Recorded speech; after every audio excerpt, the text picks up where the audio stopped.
Jeksu thabal chongna wari sabadi lepte. Jekna kaideno enina nagampaldagine. Jekna adu lamna kanaga laiba.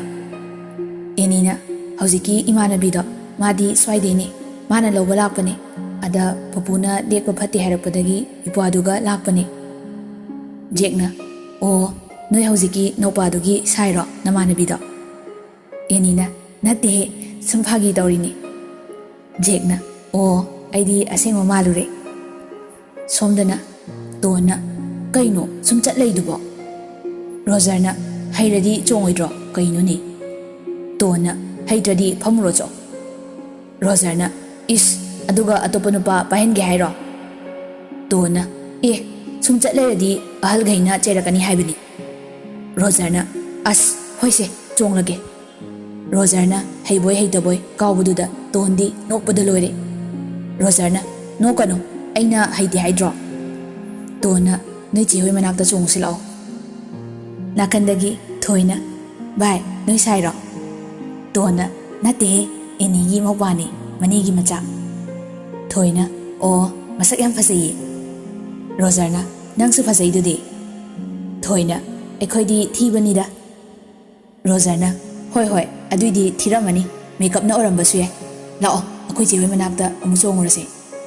Tongi makhutta pairaga Rojarna paksingda chinghaga pui. Tona khutsidadi thado. Rojarna atopa matamda pairadi ai ngasaina mayamna torani sum kana paihaudradi kram kana paidorige. Tona hei khraponi ngangbadi. Anidu eni hoi jek hoi gi manakta umlai. Tona wari yam nungai khramaleda. Enina noi anisina kwachat hek chatladana. Rojarna che yeram jausira. Tona hoima sireda. Enina nang hek chawro. Somda jekti noknilasu kanna khangi. Rojarna nangi romyam pamjabaduda haibibe wani kaino. Tona matang sadi sak phajaba. Rojarna is aduidi talak ungero matang sari ngaida. Tona ekhoi adu machajadi ko. Rojarna chadradi phare safe oire lupa lising amasi kaithoklaroi adum thamjilage. Ngangnari tanjaduda nakandagi Rojarda kananomna koksi helai. Rojarna ayoma nungnai kana bai kana galake. Nautombana noi napaga. Borisna huran ba ikhoiga chatminna batalasu hayu yadro.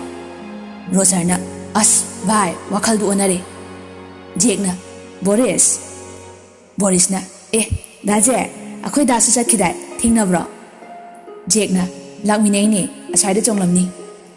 Borisna as masu hurala chatkibani aisu hurala laini.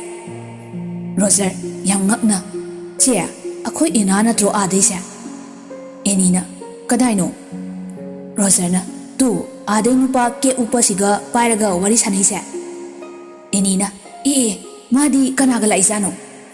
Rojar prap chatkre aduga mamangduda lepaga oi nangdi kanaga laiba.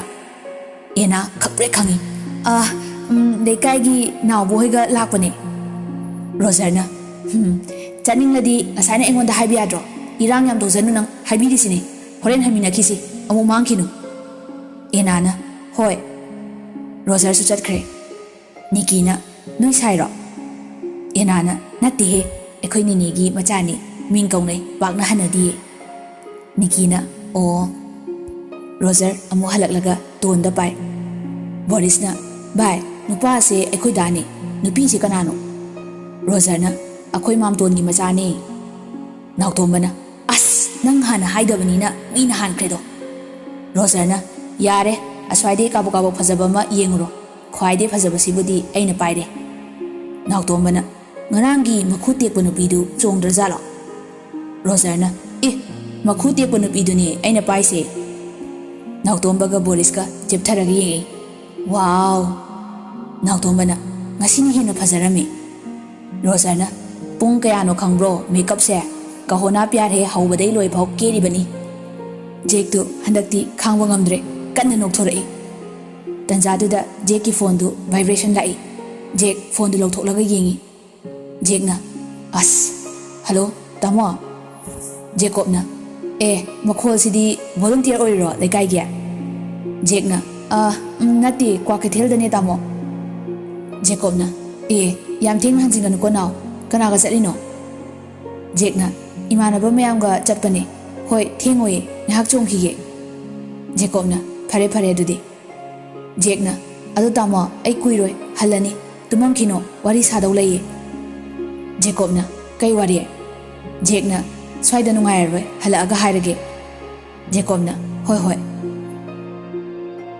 Phone thamnakre, hek thamkibaga thabalsu hap thakre. Jake as daudi. Oi, as ming dubu. Jake makok tu holaga, eni bu yeng naga lehawi. Nakandagi, Roger eni ko bani. Jake yam nungaizare, phone number amuta bibigera. Roger hera, adudi masadi lobzo. Jake aisa halage tau bani. Ada number do sum. Roger ngai ko ai che da hangluki ge. Roger eni gi manakta grong chen kre. Che ngasai nupa duna che gi number biu hai pi khora. Eni as kananu karinu su khangdana number hekta pi abro pi runu. Roger chumi adu budi adudi ai su swai da lot lage. Eni ena da phone to kai legi hangu madui angang duna chat ke harasu lakmina ba yabado khatli ne na. Roger ena da phone tawi. Somdana ena nupa kharaga dukan de acha polerega chaminari. Ena kanano muk tawra isina. As hello. Roger oi kai lege. Ena dukan da acha pot lairiye. Roger yam thuna club rom da lao chatla doini. Ena ngihaktam chongki se. Roger irang yam pangono sasa lao ai thorak ladi na tai jaroi. Ena as hoi. Tanjaduda Jake su sangai. Kainom ta hange nang eni khangwa natro. Ena akhoi che eni ro kai di no haisa.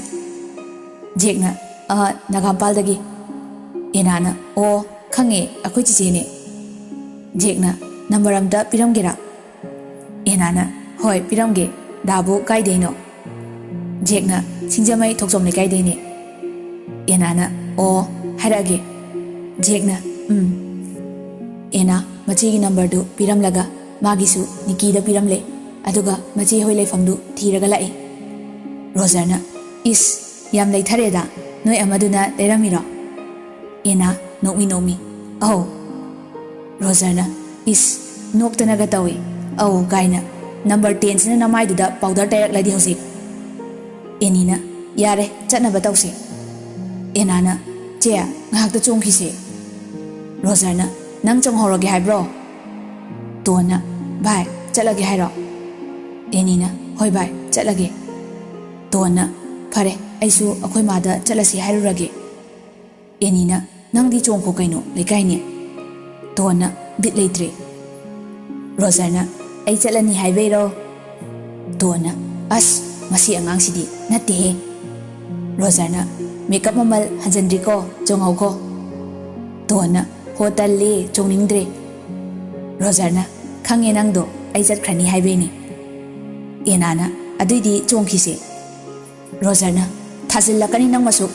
Fare Miss Ton chango phone number di akhoi che de lagjarage. Tona ai phone number di kai gya. Roger kaino masai nung thil de koinar dudi. Ena aya. Enina wari gadi. Bye adudi akhoi chalage ko. Hai fajabi lao. Ena ush tande mande ena do matung inakre. Roger su nokmi chatkre. Roger bye bye. Don Roger gi matau du ubada noklaga lehore. Mayum da loina hanakre. Jake ti mayum yobaga mayambada call tawi. Adubo Jacob tumkra male phone pairaktre. Jake su amuk tawbada pairactabaduda hanna call tawrudre. Somdana ahumdu harau hanminarei. Roger che number piro. Enina kanaino. Roger as itu tongi. Enana aingonda di hai masu irang di. Roger nupa khoiga nupi noiga yam khenai ko changdom narakano. Enana hausik asuk sakhatla matam sida karibu khenari ge. Rogerna chakhat kera chakhat loira khenai haidi dhamada khenai sandokna ta o haira Enana taklo Enina as yareba noi ani sidi Rogerna masi takeko nupin amu ijat mangkhraba haise lorabani nupadi iruja thoklaga amu pure oidoiba khangaba sala Enina as aidiba yare nang kada changnakhro dress hongdoknawro chak charo naba pilabani noi ani sidi ahumdu mai kada changnakhre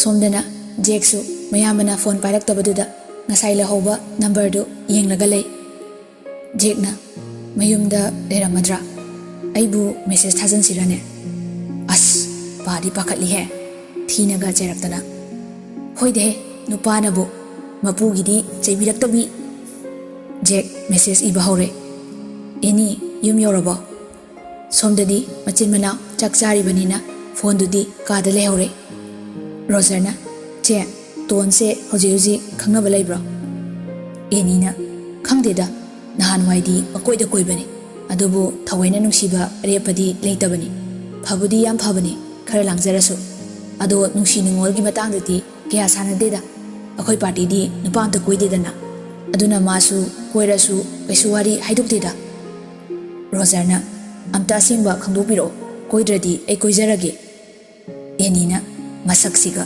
ngasai haidudi senior ama koirubadagi nupaga khirena Rogerna ado senior khirasu junior aiga amda khangno haibiyoba Enina ngamdre nupa natro haizau Rogerna manadi aise angangnena adum leire adubu aidi mase thamoisina hoida jarure Enana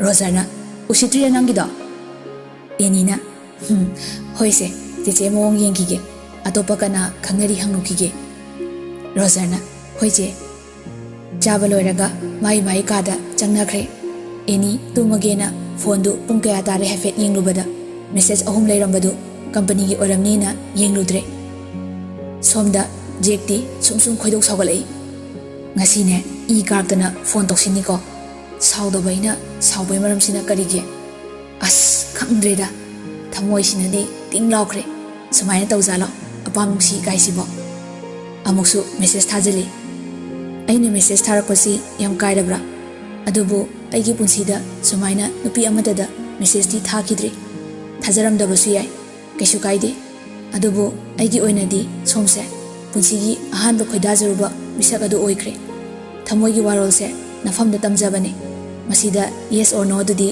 somgi apamani kaisu kaide message tu send tawkre Enisu tumnambadagi phone du yengi unknown number ama message lakpaduda hangdoklaga message maridu mathang pai Enina ai number sidi kanana piriba as akhoi thoibana oira jala madi piramoy aingonda hana hangki Eni wakal khalaga nihak lei aduga message tu 100 phajadre khalaga amakha khali waro yade ai chakcharu bani yum yoba kuidri Aigi number se kanade loge Thawai haipet nungairamdaba hero du marit mana chap yungi message lakpadu nanghoroi matagum sat yengi nokmi reply amu pisali warau jadeda ai chakchari khangudabagini reply pibirakpasi yam nungaise thanks songi number se songi na naunu pido adai lojabani mingdi kaukre Eni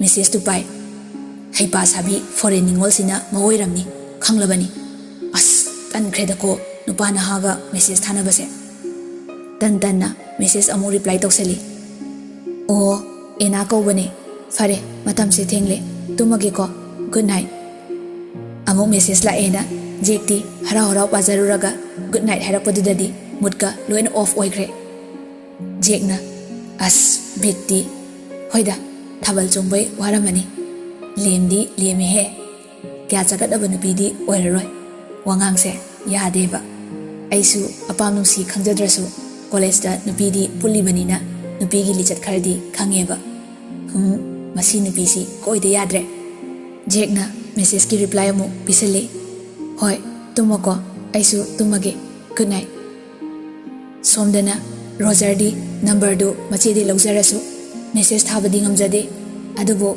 mondrang di sanari amuk chep amuk long mondo amuk kon nokmi mathanda isai gangangi ngaure he aidi sumatle nangna fazai he saida nungsiba kaise sumaina sono chuna jalo aidi fazana chureda he iswar tere namgi radhegi phibam dudi taliko adumaina gadi tobinu aidi ma kainaradi adai hena phibam sokani mathanda murum solaga Roger su ngihak lerega tumthakre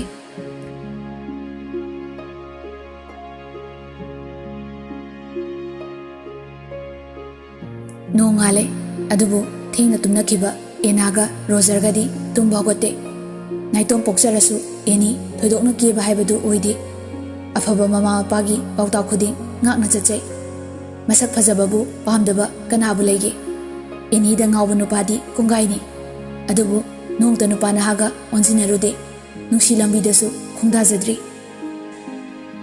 jeksu thingna tumbagi hause phawatri memsana atomba tabro jek uirum auma tare memsana hause pung nipan hela sibau kaidoriba satra amana hause phau tumba matamlo jekna hoi mama hogotlage memsana college atoi natra hogolo iru mai thazaruro pungse ayorobane adu hairamlaga memsasu chatkhre jek tande mande hogotlaga bathroom changkhre tanjaduda jeko phone tawrei adubu vibration makholduna tadre anirak tawra phau tadrabaduda jeko makhadana call tawroktre jekobna kaidawra janune akhoi nausibo jek iru zabaloraga phone du yengbada mayambai miss call erambaduda call back toksili Jacobna now kaidore phone paraktrade aidi ngarang wamandana tumkidana tahodre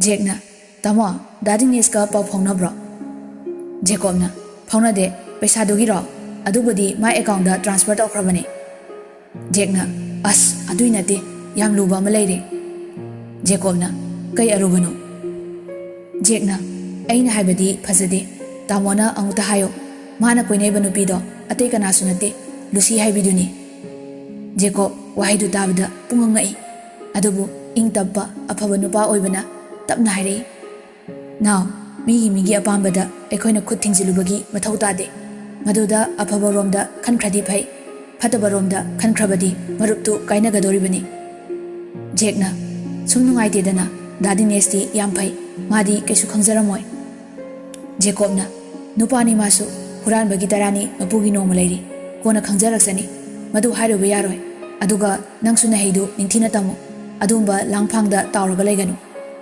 ainaga miramda leire mama babagi mateng pangu adui saruk gyan tabro tamona haise Jekna hoi tamo Jekobna phare thamo college atoi natra Jekna chatoini thamage tamo Jekobna hoi phone thamnakre Jek nungdi nungaijade kala ubai wasunate chumnasum mayambana koirambanu pidu luna tinajaba maruptuna mu khangnakibaduda nungaitabani aduga nupiduna afaba oirabadi kharasu phana khandaudu arang arakta ngaubi oibana amuke hena nungaijade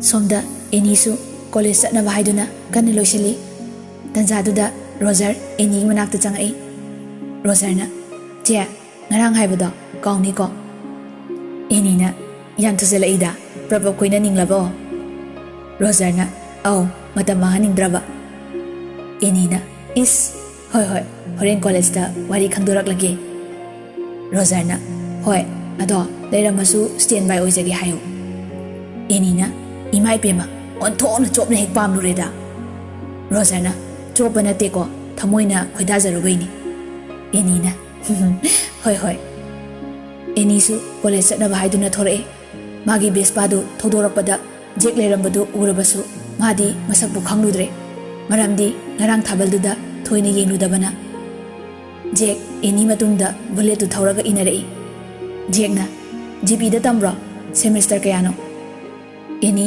kemta khumde Jekna, Eni, ai khangdrabo. Eni ming koroppaduda ngai. Som kana. Jekna, aya, yam ikai ai Jekni. Eni na, oh, sakti fazana khangjaudre. Maningda nupa kharasu bike ta tanari. Nupa amana, oi, fazabi, aina haibada yadresidi bullet thauba koibe oire. Aisu car thauba nupani da nangbo. Jekna, noi se usitriba haidura. Nupa amana mu, usite kedo seba. Jekna, ai warak taba macha singa onsinaba tasing hainade. Awai khum tawbase nupa oina poklaga yam hainade. Gari do khamo. Nupa gaidu gari khame. Jek su khame. Adubu Eni di adum thaukhre. Side ki mirror de gari khamaga wari sanabadudi urami. Eni su gari du khara thauraga khamaga yengi. As amu khana duizala. Jek nupida chaga chaga tawdrasu nupa di yam thoi. Mayambaga khara di khenai. Miki laikiba nupa nate. Matomta orasu nupa mariduga ngamnaba phugainari. Adai de leramba ahal mayam tensinaraga khamdoi. Ahal amana ibungosa kaigino noina punai sibo ha. Ahal amana mo adumaina tawnanuse kaigino hayo. Jekna fazabada pamdaba ngaudaba kanasu leite. Nupani noisu lakno nare leraga koyo. Madu aigi right leite. Adubo ayama yauna yam usitabai typeta karemnabadudi aingondadi yaron. Nupadasu hande nang kai orige ha. Jekna ai mi orige ubidrabo nangdi huinina khanglamloi. Nupado amu chensilei. Adubo Jekna sauraga matabata khompana kaubada longna tai. Nakandagi ahalduna hey ichasa noi phazan hainongne adumaina tawnuse. Jekna noi mari sure aina kirani kaina khanbro ha. Nupaduna hero niko. Jekna hausita khangda ngairibo aina hero oiradi noina bet tare ko. Bet ni hero de ngamba film leitabani real da su leite khangsillo. Jek adu hairamlaga magi bulletu thaunaba tongkhali. Amuk hallaga hairami. Aigasu khangnadriye apanusi haibasu haidri. Adubu nupi se aina logani. Adu hairamlaga Jek bulletu thauraga lakpada Eni leibadu ure. Jek gari du khami. Thengdribo. Eni mamaidu ngaksang ngangi. Ikaibana wasu ngangma ngamjade. Tapna thengdriye. Jekna lao ai college fau thimbiram lagi. Eni na yarani. Jek kharaga saungningai duda amukena saunninglai. Nangi boyfriend lo hojiki do. Eni tapna ai adumba lambida khongdajadri. Jek Eni gi mataudu ubada amuksu nungairaktre. Aingonda sauningbro. Eni na matungda aigi maramdagi mi khatnabigano. Aidi nupini mayamna aibu lana lobikini. Jekna hoi khatnararo ai soikre. Eni na soidi sum haibani. Eni mai gari do start tawi. Somsu college atoy already chatpiruro aisu chatkrage. Eni adu hairamlaga chatkre. Jek Eni na chatkibadu yenglaga lehawi. Jekna laudanadi toklaroi. Fasabada nati wayawatasu fasai. As fanek setlaga jeep video ina haizulini ko ngasiya. Aidi ngauri da seita.